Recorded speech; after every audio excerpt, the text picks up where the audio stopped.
Cigarette तम्बाकू प्रयोग करते हैं तो वो सबसे पहले उस रास्ते को बंद करता है जिससे हमें भगवान पाना है।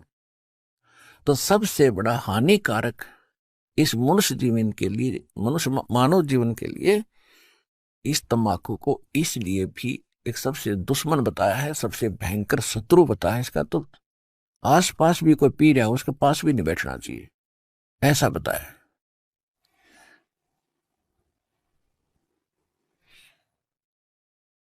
अब जैसे हम देखा करते थे हमारे पिताजी, ताऊ जी, चाचा जी सभी पिया करते गांव के लोग। और वो क्या करा करते, एक लोहे का सरिया रखा करते उस ओके की उस पाइप को साफ करने के लिए, उसमें न्यू मारा करते और उसमें ना जाने कितना मैल निकला करता तीसरे दिन। और फिर ऊपर गठो क्या करते, जो चिलम धरते थे उस चिलम में, वो चिलम भी रुक जाती थी उसमें भी उसे खुर्चा करते थे। और वही धुआं फिर हमारे अंदर जाता श्वासों के माध्यम से, उसका मुंह तो प्योर नाकों में निकालना ढूंढा ठावे। और वो फिर उस द्वार को बंद करता जो भगवान पाने का है, जिसको तो खोलना चाहिए सामने। तो इसलिए तम्बाकू सबसे खतरनाक है। और ये जितने पंथ हैं, राधा स्वामी पंथ, वो शिवदयाल जी हुक्का पीवे, राधा स्वामी पंथ का प्रवर्तक वो खुद हुक्का पीवे, ये सारे हुक्का बीड़ी पीवे तो ये सतलोक चले जाएंगे। इन सबसे पहले वो द्वारा खत्म बंद कर लिया जिससे पार होना था। बात करें तिरकुटी बजाने की, बोला हम तो सीधे तिरकुटी बजाएंगे, जालिए तिरकुटी बजा। दर्शकों, चलिए अब जानते हैं नशे से होने वाली आध्यात्मिक हानि के विषय में तथा समाज को इस नशे से कैसे निजात मिल सकती है। देखिए यह वीडियो। हमारे विचार में गिरावट में आ गए, हमारी क्रियाओं में बहुत अंतर हो गया। सराउंडिंग का क्षेत्र हम देखते हैं, जहां भी देखते हैं हमारे बच्चे जो उपदेश लेकर जाते हैं, क्योंकि इन्होंने तो सब बुराई छोड़नी है। तो घर में, पड़ोस में, रिश्तेदारी में, सब जगह वही बुराइयां ग्रस्त हैं। बीड़ी, शराब, मांस, तम्बाकू, माया जोड़न की चर्चा, दूसरा ज्ञान नहीं। तो पुण्यात्माओं, कुछ दिनों के बाद हमारी संख्या बढ़ती जाएगी। जब हमारी संख्या बढ़ेगी तो बुराई वाले लोग शर्माने लग जाएंगे। उनको अब तो कोई शर्म नहीं रही, बाप बेटा इकट्ठे बैठ कर दारू पीवे, बता शर्म रही? फिर छोटे छोटे बच्चे भी धिक्कारेंगे, कोई रिश्तेदार भी आ जाएगा, आप क्या पी रहे हो, ये कोई शराब पीने की चीज है? इसके कहते हैं मदरा पीवे कड़वा पानी, 70 जन्म कुत्ते के जानी। इस तरह के प्रमाण दिया करेंगे हमारे बच्चे। कहते हैं सुरापान मदमासा हारी, गमन करे भोग पर नारी, 70 जन्म कटेंगे शीशम, साक्षी साहेब है जगदीशम। और परमात्मा कहते हैं 100 नारी जारी करे सुरापान 100 बार, एक चलम हुक्का भर दे वो डूबे काली धार। ये तम्बाकू के अंदर इतना दोष है कि एक पर स्त्री गमन करने वाले का 70 जन्म तक अंधा हो डोले, पर द्वारा स्त्री का खोला 70 जन्म अंधा हो डोले। सुरापान मदमासा हारी, और जो गमन करें भोगे पर नारी, 70 जन्म कटेंगे शीशम, साक्षी साहेब है जगदीशम। जो ऐसे पाप करेंगे उनके 70 जन्म तो लगातार वो बलि के बकरे बनेंगे।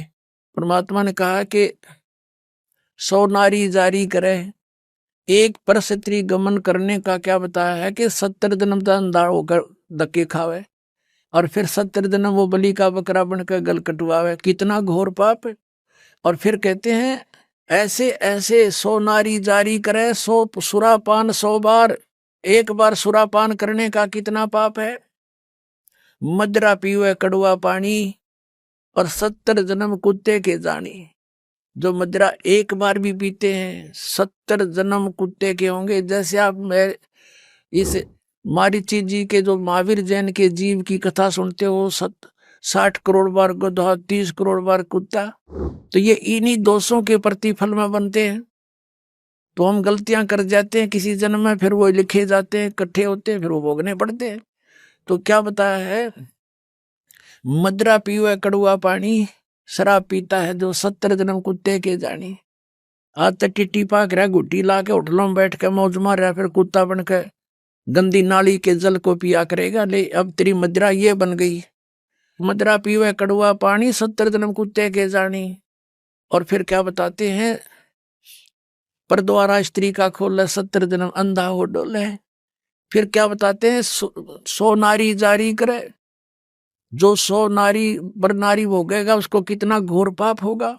और सुरापान 100 बार, एक बार सुरापान यानी शराब पीने का कितना दोष है, अभी आपको बता दिया। ऐसा 100 बार कर ले और एक चलम हुक्का भर दे, पीने वाले का तो गर्क बेड़ा है ही, एक हुक्का भर के देने वाले को इतना पाप लगेगा। क्योंकि कोई दोष में सहयोग देता है, कोई हत्या करने जाता है, उसकी मदद कर रहा है, उसको उठा के उसको हथियार दे रहा है कि ले कर ले काम, तो दोनों दोषी हैं वो। तो यहाँ क्या बताया कि 100 नारी जारी करे सुरापान 100 बार, एक चलम हुक्का भर दे और डूबे काली धार। जैसे आपने गीता जी अध्याय नंबर 7 के श्लोक नंबर 29 में सुना है कि जो व्यक्ति सभी कर्मों से परिचित है, पूरे अध्यात्म ज्ञान से परिचित है और तत्परम से परिचित है, तत्परम यानी परम अक्षर ब्रह्म से, तो वह केवल जरा और मरण से छूटने का ही प्रयत्न करते हैं। वो यहाँ की बकवादों में आश्रित नहीं रहते, यहाँ की किसी वस्तु की डिमांड नहीं करते, दोष भक्ति के अनुकूल साधना वही करते हैं और उसमें बाधक वस्तु को ग्रहण नहीं करते। तो ये हमारे बच्चे इन पूरे अध्यात्म ज्ञान से और इस सभी पूरे कर्मों से परिचित हो जाएंगे, तो फिर वो आम व्यक्ति को जो भी उनके संपर्क में आवेगा उनके गुणों से परिचित कराएंगे कि ये मत करो आप, ये पाप लगता है। अब छोटे छोटे बच्चे भी, कोई रिश्तेदार आता है, वो बीड़ी माचिस के लिए बीड़ी वगैरह मंगवाता है, वो मना कर देते हैं, आपकी और सब सेवा कर देंगे पर ये नहीं करेंगे क्योंकि इसमें हमें दोष लगेगा, और आप हमारे घर पर भी इसको पीने की कृपा ना करना, हमारी हानि हो जाएगी। तो वो अपने आप शर्मिंदे होंगे।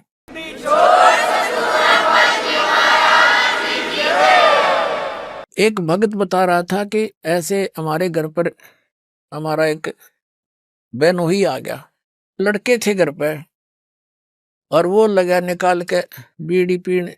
उनसे उन्होंने कहा जी आप फूफा जी बीड़ी ना पियो हमारे घर पे। तो वो न बच्चे थे, उसने समझदार व्यक्ति था, उसने बंद कर दी और बाहर जाके पी आया। उसने सामने आकर उससे बताई मेरे से, वो कह रहा था, कहने लगे ये बालकों को क्या हो गया, मैं बीड़ी पीने लगा था ना मना कर दिया।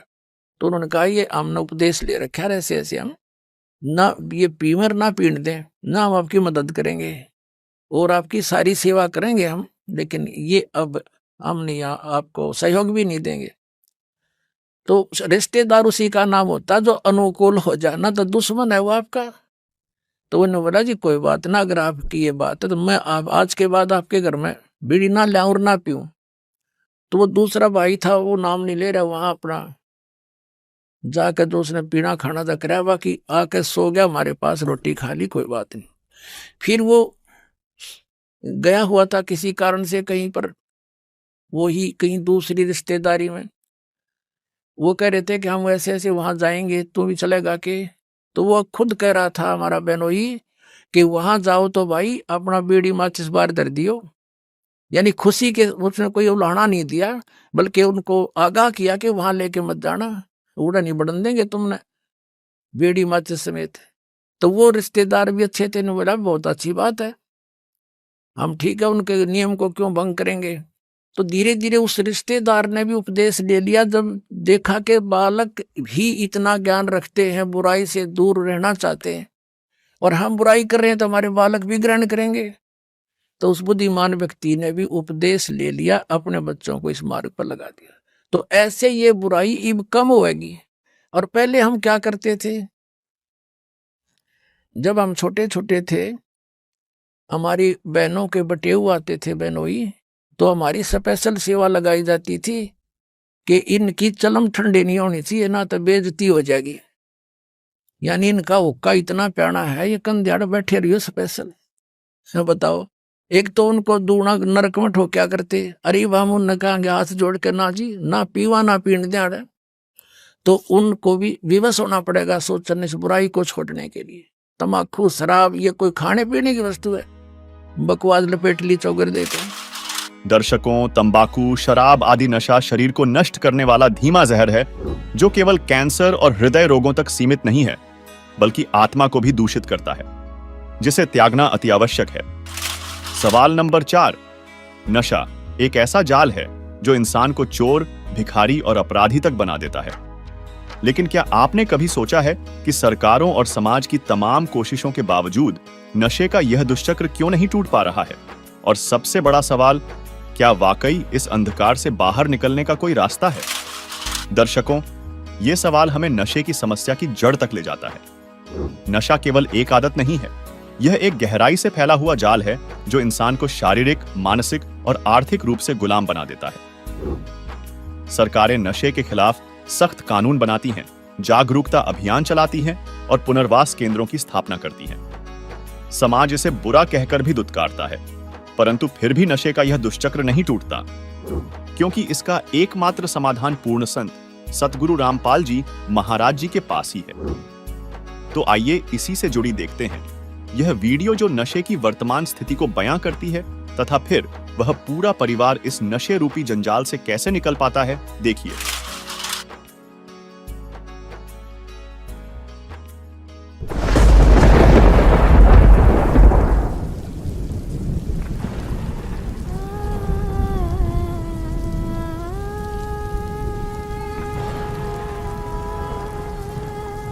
शिवा, बेटा शिवा, शिवा, क्या सोच रहा है बेटा? चल खाना खा ले। माँ, पापा शराब पीना कब छोड़ेंगे? तू टेंशन क्यों लेता है बेटा? मैं हूँ ना। लगता है मुझे पढ़ाई छोड़नी पड़ेगी। क्यों? क्या हुआ? हुआ क्या माँ, स्कूल की फीस कभी टाइम पर पहुँचती नहीं। इस बात के लिए मुझे टीचर की भी सुननी पड़ती है। मेरे सारे दोस्त ऐसे देखते हैं जैसे मैं एक भिखारी हूँ। शराब हमारे पापा पीते हैं और लोग हमें बुरी नज़र से देखते हैं। हमारी कहीं कोई इज्जत नहीं है माँ। ऐसे क्यों कहता है पगले? पापा को समझाएंगे, तू चिंता मत कर।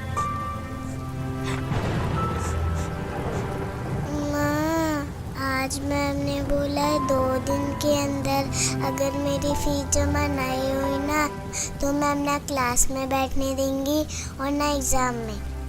आप मेरी फीस जमा करवा दो ना। हाँ हाँ मेरी बच्ची, सब हो जाएगा। कल करती हूँ कहीं से पैसे का इंतजाम। माँ, आपको तो बुखार है। अरे कुछ नहीं, वो खाना बनाया था ना तो आग की तपन से शरीर गर्म हो गया है। आओ खाना खा लो।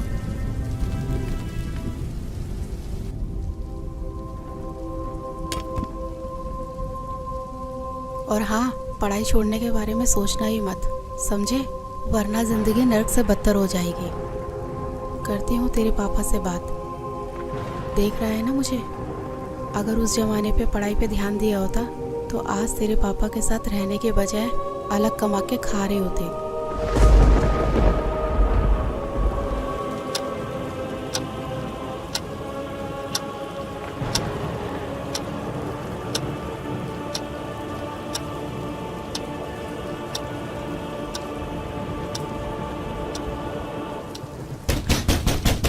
साले, दरवाजा खोल।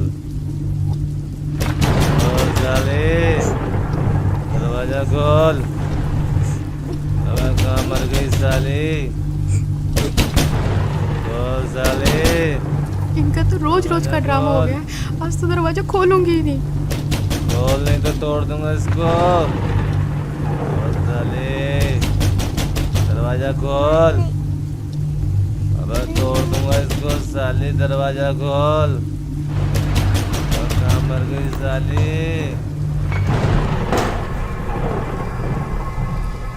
तू करती क्या रहती है साली? इतनी देर लगती है दरवाजा खोलने में? बोल हरामजादी, क्या कर रही थी? देखो मेरी बात सुनो, आप रोज रोज पी कर आते हो, बच्चे भी डर जाते हैं। तू मुझे समझाएगी? अब मुझे तुझसे सीखना पड़ेगा कि घर कब आते हैं और कैसे पीते हैं। तू मुझे समझाएगी साली? तू मुझे सिखाएगी साली? तू मुझे समझाएगी साली? तू मुझे समझाएगी? मुझे समझाएगी?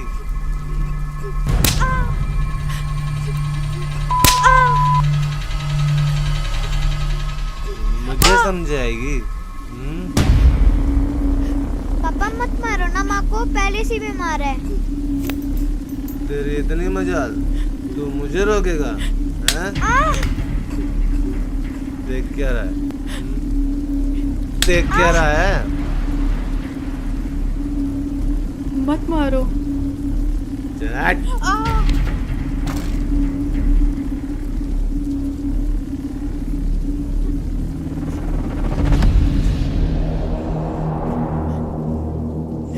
तू मुझे मारेगा साले? मैं भी देखता हूँ तेरी माँ ने तुझे कितना दूध पिलाया।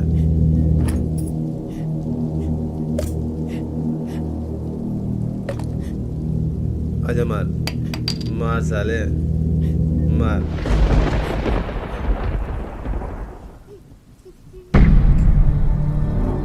तुम सबको देख लूंगा मैं।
जी टिफिन।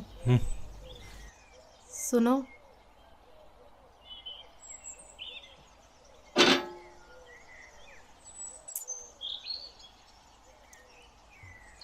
माँ, माँ, जल्दी चलो, मैं स्कूल के लिए लेट हो रही हूँ। हाँ हाँ मेरी बच्ची, बस 2 मिनट, मैं अभी तैयार होके आती हूँ।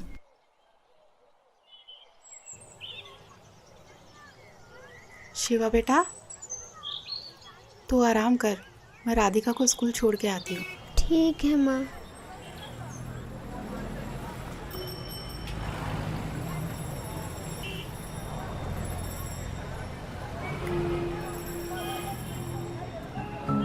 माँ, पापा कब सुधरेंगे?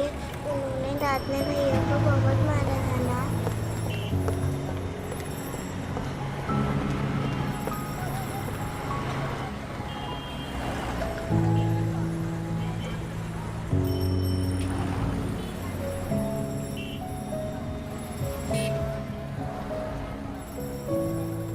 हे भगवान, कब तक इन बच्चों को दिलासा दूं? मेरे होते हुए मेरे बच्चे नर्क जैसे जिंदगी जी रहे हैं। इससे अच्छा तो हम मर जाते, वो बेहतर होता। कम से कम रोज रोज की मार पिटाई और समाज में जलील होना तो बंद होगा।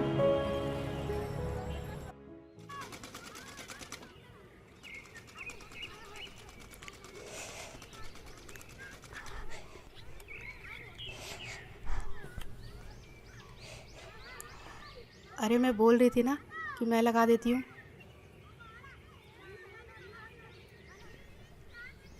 ला, मुझे दे। ठीक है।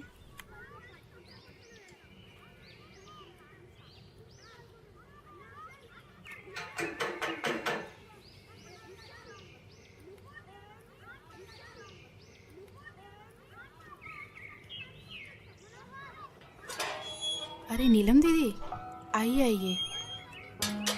और पुष्पा बहन, ठीक हो आप? बस दीदी, कट ही रही है। अच्छा, सूट सिल दिया मेरा? बस दीदी, वो आप ही का सूट सिल रही थी। अरे शिवा बेटा स्कूल नहीं गए आज? आंटी अरे वो कुछ नहीं, इसकी तबीयत खराब थी ना, तो इसलिए आज इसकी छुट्टी करा दी। अच्छा। अच्छा पुष्पा, कल भाई साहब फिर शराब पी के आए थे क्या? रात को अब सबके चिल्लाने की आवाजें हमारे घर तक जा रही थी। क्या करे दीदी, पिछले जन्मों में कुछ पाप किए हुए हैं तो वो इस जन्म में भोगने ही पड़ेंगे। नहीं पुष्पा बहन, ऐसा नहीं है। मैंने आपको कितनी बार समझाया है, पूर्ण परमात्मा पाप कर्म दंड का भी नाश कर देते हैं। यहाँ तो पाप कर्म भोगते भोगते जिंदगी का ही नाश हो गया है, बस अब और नहीं। क्या मतलब? मतलब क्या है दीदी, इन्होंने सुधरना तो है नहीं, निकल जाऊंगी अपने बच्चों को लेकर, और क्या। कैसी बातें कर रही हो? ये तो समस्याओं का हल निकालने के बजाय उनसे दूर भागना हुआ। जब से इनके बिजनेस में घाटा हुआ है, इन्होंने तो घर का पूरा हुलिया ही बदल दिया है। रोज डेली शराब पी कर आते हैं और सारा गुस्सा हम पर उतारते हैं। हल निकालते निकालते मैं थक चुकी हूँ, बस अब और नहीं सह सकती। मेरे पास अब 2 ही रास्ते बचे हैं, या तो घर छोड़ के चली जाऊँ, नहीं तो फिर मैं आत्महत्या कर लूँ। नहीं पुष्पा, ये बिल्कुल गलत है और आत्महत्या तो महापाप है। पुष्पा, अगर इस नरक भरी जिंदगी से निकलना चाहती हो तो उसका एक ही रास्ता है, जिसके बारे में मैं तुम्हें बार बार समझाती हूँ। तुम बस एक बार संत रामपाल जी महाराज जी से नाम दीक्षा ले लो, फिर देखना तुम्हारा जीवन कितना सुखमय हो जाएगा। एक सच्चे संत के पास हर समस्याओं का समाधान होता है। अच्छा मजाक करती हो दीदी, भला नाम दीक्षा लेने से भी इनका कुछ हो सकता है क्या? कितनी तो हमने झाड़ फूक करवा ली, कितने इनको नशा मुक्ति केंद्र में भेज लिया, और ना जाने कितनी इनको दवाइयाँ मैंने खाने में मिलाकर दी, पर इनका नशा नहीं छूटा। और हाँ, आप बोल रहे हो कि गुरु बनाकर भक्ति करने से सब ठीक हो जाएगा, तो आपको बता दूं कि हमने काफ़ी गुरु बनाकर भी देखे हैं, पर इनका नशा छूटने के बजाय और बढ़ गया है। तो इन गुरुओं से भी कोई फायदा नहीं है। हाँ, बिल्कुल सही कह रही हो पुष्पा बहन, लेकिन मैंने कहा ना, एक सच्चे संत से ही नाम दीक्षा लो, क्योंकि एक सच्चा संत आपके सभी दुखों को दूर कर सकता है। और संत रामपाल जी महाराज जी तो पूरे विश्व में एकमात्र ऐसे संत हैं जो शास्त्रों के अनुसार सत्य भक्ति बता रहे हैं, जिसके करने से राक्षस भी देवता बन जाते हैं। दीदी, मैं पहले से ही दुखी हूँ, मैं पैसे कहाँ से लाऊंगी गुरुओं के पास जाने के लिए? और आपको तो पता ही है कि घर की हालत कैसी है, और इसके पापा कितनी शराब पीते हैं। मैं सब जानती हूँ, मैंने भी ये नरक भोगा है। पुष्पा बहन, क्या तुम भूल गई जब मेरे पति शराब पीते थे? वो घर के अंदर होते थे, मैं बच्चों को लेके बाहर रात गुजारती थी। जो भी हाथ में आता था वो सब कुछ बेच देते थे। हमें पीटना उनका रोज का काम था। लेकिन हाँ, जब मैंने संत रामपाल जी महाराज जी से नाम दीक्षा ली, तो आज मुझे देखो, मैं अपने घर में सुख और शांति से रह रही हूँ। अब मुझे किसी तरह की कोई परेशानी नहीं है। मेरे पति ने शराब पीनी छोड़ दी और परमात्मा की दया से उनकी नौकरी लग गई। और हाँ, पैसों की चिंता मत करो, संत रामपाल जी महाराज जी के आश्रम में किसी तरह का कोई पैसा नहीं लगता। अच्छा? हाँ बिल्कुल। हाँ दीदी, सही कह रहे हो। आपकी पहले क्या हालत थी ये तो मैं अच्छे से जानती हूँ। तो फिर जब संत रामपाल जी महाराज जी से नाम दीक्षा लेने के बाद मेरे पति का नशा छूट सकता है, तो भाई साहब का नशा भी गारंटी से छूटेगा। पता नहीं दीदी, वो दिन कब आएगा। मेरी बात मानो, कल मेरे साथ सत्संग में चलो, वहाँ से नाम दीक्षा ले लो, फिर देखना आपके पति की नशा करने की आदत भी छूट जाएगी और आपके घर की आर्थिक स्थिति भी ठीक हो जाएगी। जी ठीक है दीदी, कल संत रामपाल जी महाराज के सत्संग में भी चल के देख लेती हूँ। जहाँ इतना सब कुछ कर लिया तो इतना और सही। जी ठीक है जी। अगले दिन पुष्पा नीलम के साथ सत्संग में तो चली जाती है, लेकिन उसको नहीं मालूम था कि इस बारे में रमेश को भी पता चल जाएगा।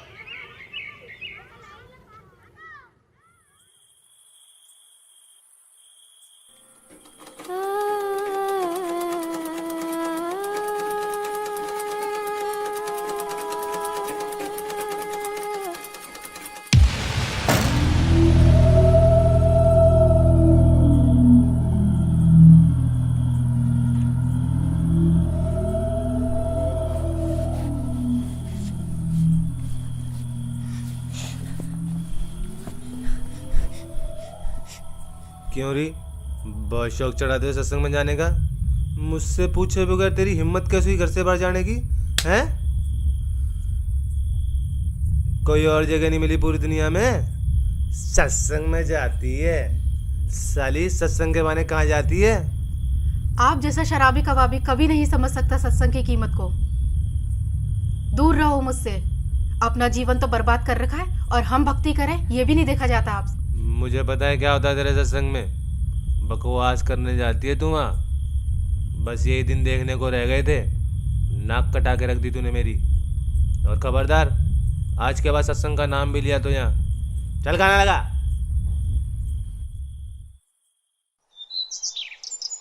रमेश सत्संग को बहुत बुरी जगह मानता था, लेकिन कुछ दिन बाद जब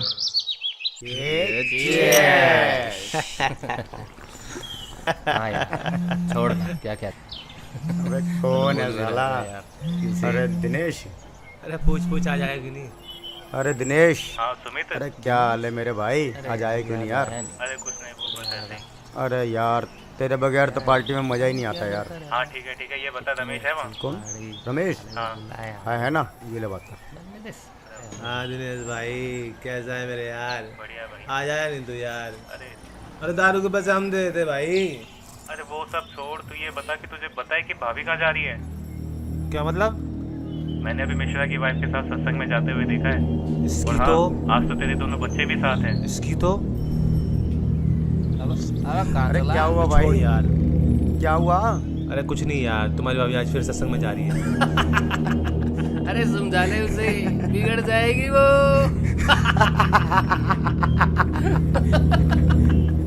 हाँ भाई छोड़ यार, आकर बात करते हो यार।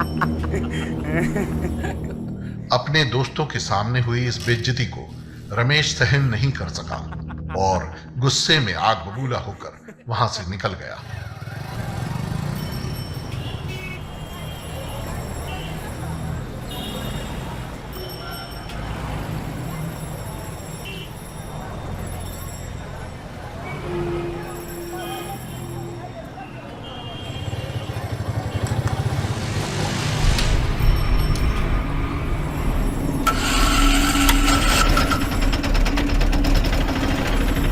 चल साली, आज तेरा सत्संग ही देखता हूँ।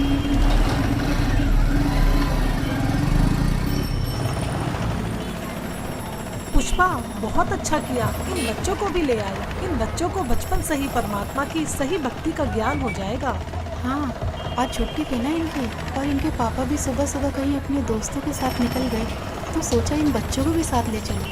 बहुत अच्छा किया।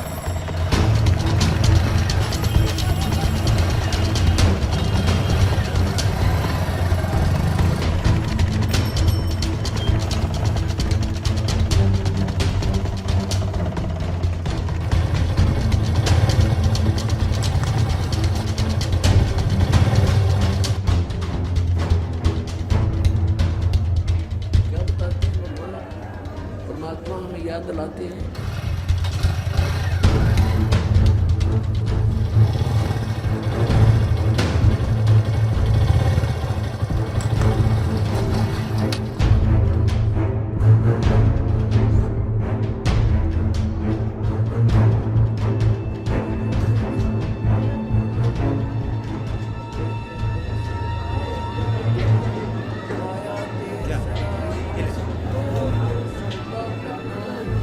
तीन लोक और भवन चतुर्भुज, तीन लोक और भवन चतुर्भुज, स्वर्ग स्वर्ग आयुर संतोष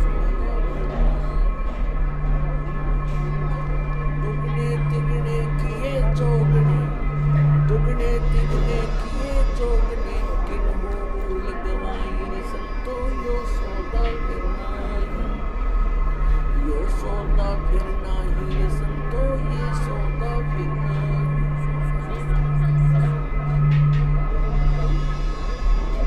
फिर क्या बताती है? यो दम टूटे पिंडा। सच्चाई भगत जी, इधर नहीं जाना आपको। क्यों? क्योंकि ये बहनों का पंडाल है, आप उधर बैठ के भाइयों वाले पंडाल में सत्संग सुन लीजिए। उस दरगाह में मार पड़ेगी, उस दरगाह में मार। आश्रम में सभी को सत्संग सुनते हुए देखकर रमेश भी उन्हीं के बीच शांति से बैठ जाता है। मदरा पीवे कड़वा पानी, 17 जन्म समान के जानी। ओए, एक बार शराब पीता है तो 70 जन्म कंटिन्यू कुत्ते की योनि में जाएगा एक बार। और जिसने बोतल की बोतल खाली कर रखी है उसका तो पता नहीं 1000 जन्म हो गएगा, 2000 जन्म कुत्ते के। और कुत्ते का जन्म तो एक कब तेरा। अब तो अफलातून पी के घुटी ला के शराब की और टिट्टी पाक जाए और पत्नी रोवा खड़ी खड़ी कि ये रोटी खाली ना मरेगा। वह थाली लेकर जाएगी, रोटी खा लो, और वो मारेगा ठोकर, दूर आ जा। वो पड़ेगी सारा दूर जाके पड़ेगा भोजन। और फिर उस दुष्ट आत्मा के साथ क्या होगा, कुत्ता बन के क्या खाएगा। जब तो ठोकर मारा था थालियों के, कुत्ता बनेगा। और फिर भूख लगेगी, सारी रात भौंकेगा, गली में पड़ेगा गर्मी सर्दी में। सुबह उठते ही कहाँ जाता है कुत्ता, रसोई में। मैं कहा उसने भोजन की, ऐसे ऐसे कर कर सीधा जाएगा जैसे कोई टोकनी है कोई नहीं, कि भूख लग रही डट्टा जाना। अब वहाँ रसोई में अब कौन पढ़ दे उसको, मूर्ख को। कोई देख लेगा घर का सदस्य, पहले उसको करेगा तो पर वो कानों पर घटाड़ा करे, भूख लग रही जोर की, सीधा ही चल पड़ता है वो। फिर उठा कर लठ उसके कड़े में ठोकेगा कमर में, फिर ट्या ट्या ट्या करता जाएगा गली में। फिर कुछ देर के बाद कुछ भूल सी पड़ेगी डंडे की, फिर सोचेगा भूख तो क्यों अंदर है ही, फिर दूसरे मकान की तरफ चलेगा। वहाँ उसके भाग और दुर्भाग्य, उसने कोई टूक मिले या लठ मिले या जूत मिले। जब वहाँ भी उसकी सेवा लठ से होगी तो फिर वो प्रयत्न छोड़ देता उस दिन का। फिर वो बाहर भागता जंगल की तरफ। वहाँ क्या खाता है, टट्टी खा के आता है। और जब पी कर शराब मारा था ठोकर, तो ये कर्म याद दिलाए जाते हैं। ये किसी डोम बाट के गीत नहीं भाई, भगवान की बताई हुई गाथा। और जिन महापुरुषों ने इसका लाभ उठाया वो आपके प्रत्यक्ष कर दिया, और दास ने इसका अनुभव हुआ, और आप भी पार होगे। इस ज्ञान को जितना फैलाओगे आपको उतना ही पुण्य मिलेगा। ये सत्कर्म मान लेना।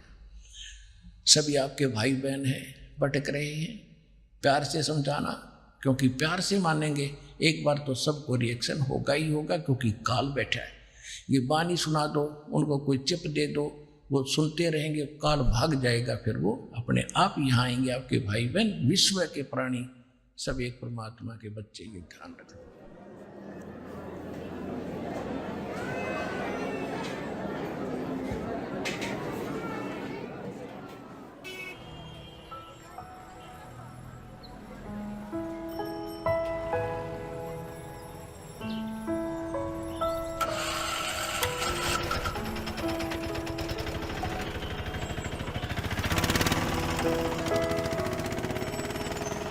और राधिका बेटा, आपको सत्संग में जाना कैसा लगा? मुझे तो बहुत अच्छा लगा आंटी। और शिवा बेटा, आपको कैसा लगा? आंटी जी, सत्संग में जाना तो मुझे भी अच्छा लगा। अब डर है कि पापा पिटाई ना करें। बस दीदी, अब तो परमात्मा ही दया करेंगे।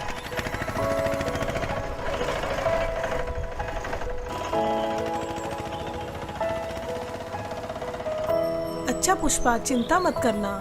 सत साहेब जी। अच्छा बच्चों, सत साहेब।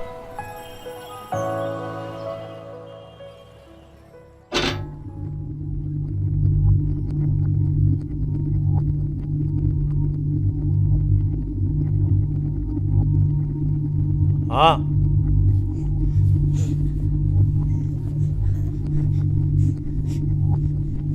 कहाँ गए थे तुम? जी वो यहीं बस वो चुप कर। कहाँ लगा? पता नहीं कहाँ घूमती रहती है। जी ठीक है, लगाती हूँ।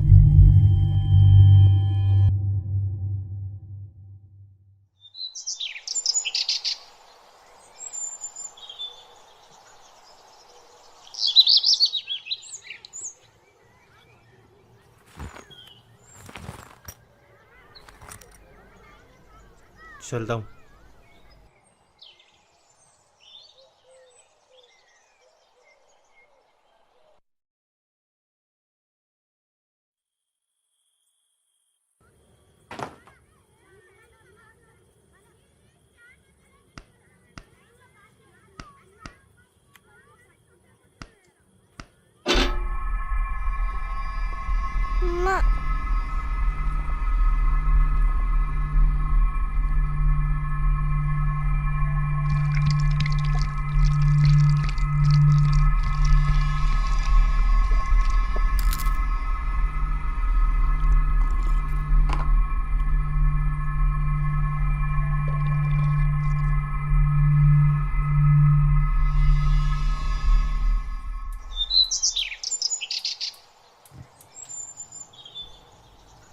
हाँ, टिफिन रेडी हुआ क्या? जी हाँ। क्या देख रही है? जी कुछ नहीं।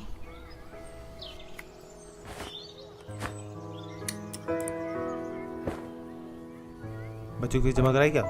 जी नहीं, वो अभी नहीं। ये ले पैसे, बच्चों की जमा करा दियो।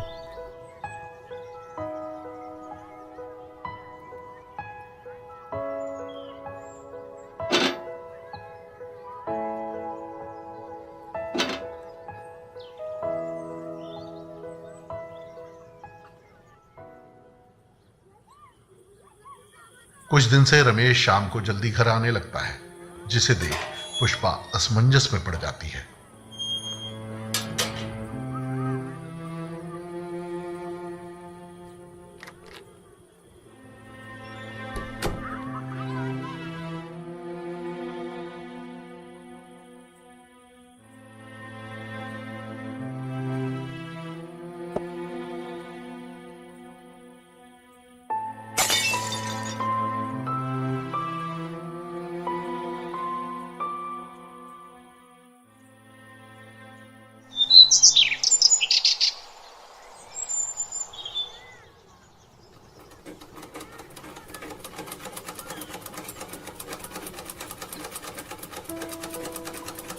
माँ, पापा आजकल दारू घर पर लाकर क्यों पीने लगे? पहले तो बाहर से पी कर आते थे। अरे सही तो है, पहले बाहर से पी के आते थे तो कभी किसी के साथ लड़ाई झगड़ा कराते, कभी किसी के साथ। अब ये तो है कि घर पर ही लाकर पीते हैं और बाहर वालों की भी नहीं सुननी पड़ेगी हमें। हाँ माँ, आजकल उनके स्वभाव में भी बहुत बदलाव आ गया है। लड़ाई झगड़ा और गाली गलौज भी बहुत कम कर दिया है। सही कहा भैया, अब तो मम्मी की पिटाई भी नहीं करते। हाँ, लगता है ये सब गुरुजी का ही चमत्कार है। हे परमात्मा, दया करना।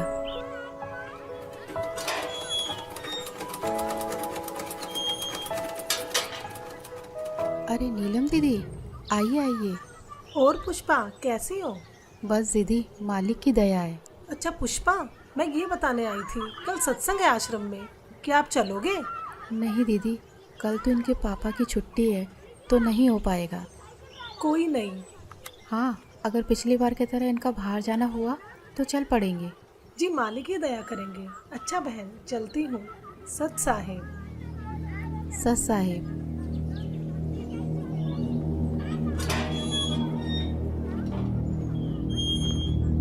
क्या करने आई थी ये?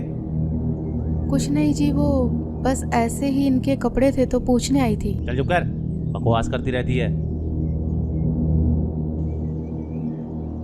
और हाँ, कल सुबह मुझे जल्दी जाना है, खाना जल्दी बना दियो, कहीं सोचो छुट्टी है मेरी। जी ठीक है। रमेश की इस बात को सुनकर पुष्पा खुश हो जाती है कि ये सुबह जल्दी निकल जाएंगे तो मैं सत्संग में जा पाऊंगी।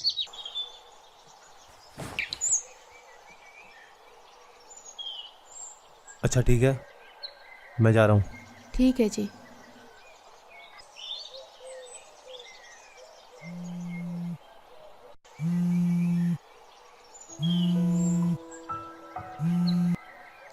हाँ नीलम दीदी।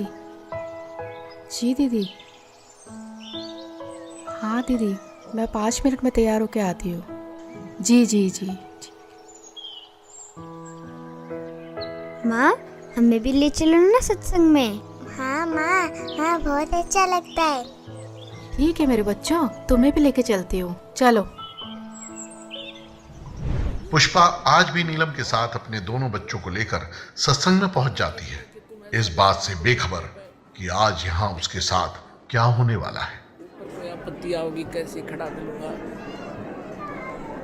और क्या बताना चाहा था, जो परमात्मा 18 लाख व्यक्तियों को और 3 दिन तक भोजन भंडारे, लड्डू, जलेबी, कचौड़ी, पकौड़ी और दोहर और असरफी दे सकता है, एक झोपड़ी में बैठा व्यक्ति, वो समर्थ कितना है। और आपको क्या नहीं दे सकता, पूरे विश्व को खिला सकता। वो पूरे असंख्य ब्रह्मांडों को 1 सेकंड में सब कुछ भर दे, हरा भरा कर दे इस पृथ्वी को, और आपका घर भर दे पूरा। अगर विश्वास करोगे तो ये सत्कर मान लेना, उस समर्थ का सहारा आपको है। हाँ हाँ दीदी, बहुत अच्छा लगा।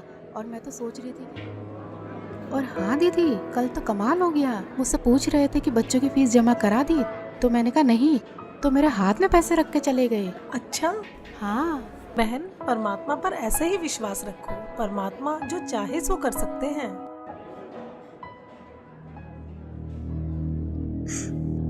पापा पापा, माँ, हाँ बेटा। पापा, पुष्पा जाओ। नहीं दीदी, मैं नहीं जा रही। जाओ। ठीक है, जाती हूँ।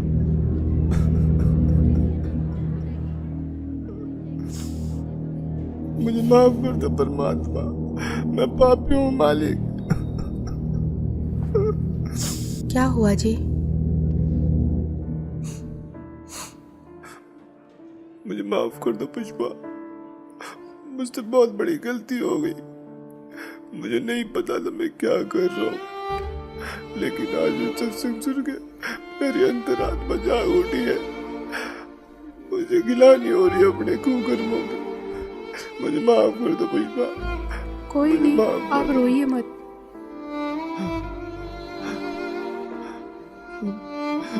शिवा बेटा, मुझे माफ कर दे बेटा। मैं आज के बाद कभी भी तुम्हें शिकायत का मौका नहीं दूंगा। राधिका बेटी, तेरे पापा सुधर गए बेटा। मैं प्रॉमिस करता हूँ मैं शराब को कभी हाथ भी नहीं लगाऊंगा। मुझे माफ कर दो बच्चों।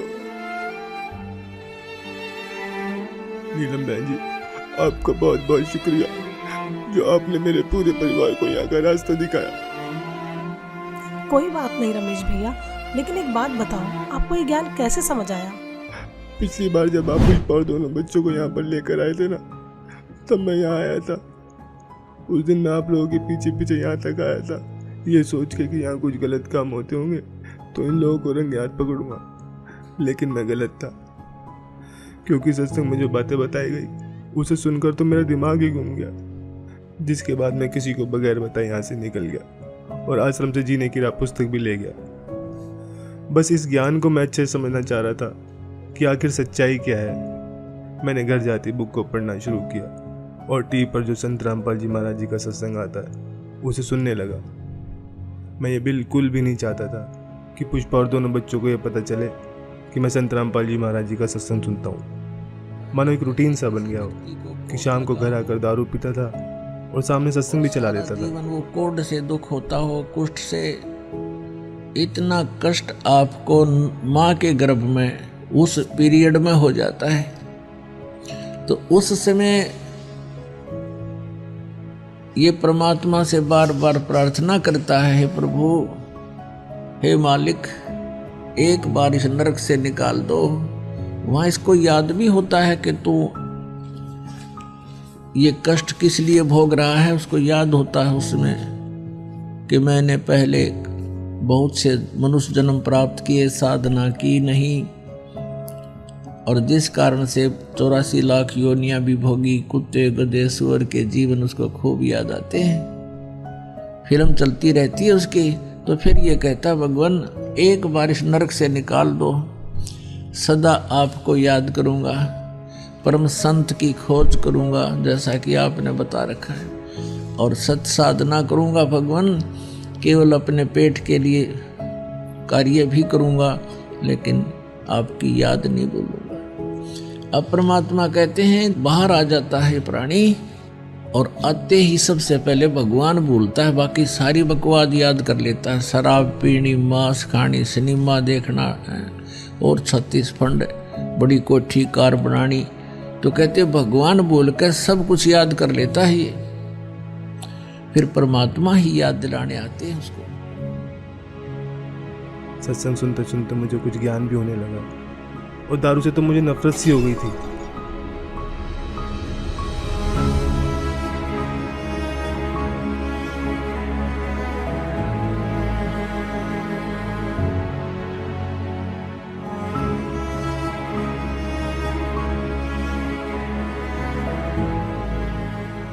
और फिर कल जब आप घर पर आए, पुष्पा से सत्संग में चलने के लिए पूछ रहे थे ना, तब मैंने आप दोनों की सारी बातें सुन ली थी। मैं बिल्कुल भी नहीं चाहता था कि पुष्पा और दोनों बच्चे मेरी वजह से सत्संग में ना जा पाए, इसलिए मैंने पुष्पा से झूठ बोला कि मुझे सुबह कहीं बाहर जाना है। फिर मेरे मन में भी आया कि क्यों ना मैं भी आज सत्संग में चलूं, तो आज मैं भी सत्संग में आ गया। संत रामपाल जी महाराज वाकई में पूर्ण संत हैं, जिन्होंने मेरे पूरे परिवार के साथ साथ मुझे भी यहाँ खींच लिया और मेरे अंदर के राक्षस को मारकर एक देवता बनने का रास्ता बताया। सुबह का भूला यदि शाम को घर आ जाए तो उसे भूला नहीं कहते। और अब आप संत रामपाल जी महाराज जी का ज्ञान समझ गए हो तो इससे बड़ी खुशी की बात और क्या होगी। जी, अब मुझे भी नाम दीक्षा दिला दीजिए, जिससे मेरे पाप कर्म कुछ हल्के हो सके। हाँ हाँ, क्यों नहीं भाई साहब, आइए। जी हाँ बच्चा, चलो। आज रमेश भी संत रामपाल जी महाराज जी से जुड़ जाता है और अगले ही दिन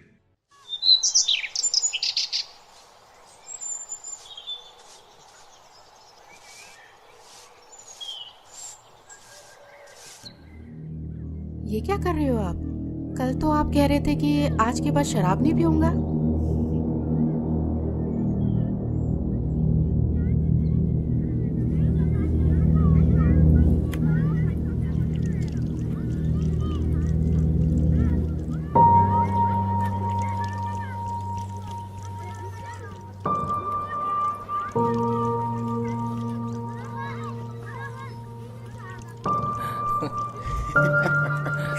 कल तो पुलिस वालों ने बहुत मारा यार। अबे देख देख। अबे रमेश, ये क्या कर रहा है यार तू? पागल हो गया क्या? क्यों? अबे इतनी महंगी दारू तू नाली में गिरा रहा है। भाई मैं पागल हुआ नहीं हूँ, पागल था, लेकिन अब मैंने संत रामपाल जी महाराज जी से नाम उपदेश ले लिया है और मुझे अब ये ज्ञान भी हो गया है कि इसे पीने के बाद कितना पाप लगता है। सोचो एक आकर बिल्ली आज को चली। हाँ यही समझ लो। अबे तो गिराने से क्या फायदा, हमें दे दे। भाई जब मुझे ज्ञान नहीं था ना, तब तक मैंने तुम्हें खूब पिलाई, लेकिन अब मुझे ये भी पता चल गया है कि ये चीज़ मैं किसी को पीने के लिए भी दूंगा ना तो भी मैं पाप का भागी बनूंगा। तो ये जहर मैं अब किसी को भी नहीं दे सकता। चल यार, ये तो बाबा बन गया है। अंकल जी, यही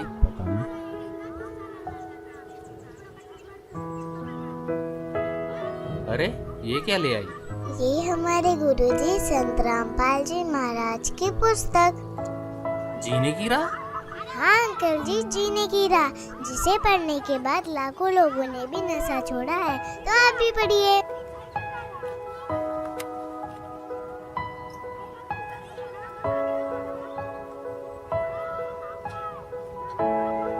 हाँ राधिका बेटा, आपने बोला है तो हम जरूर पढ़ेंगे। अच्छा तो बोलो फिर। बंदी छोड़ सद्गुरु रामपाल जी महाराज की जय हो।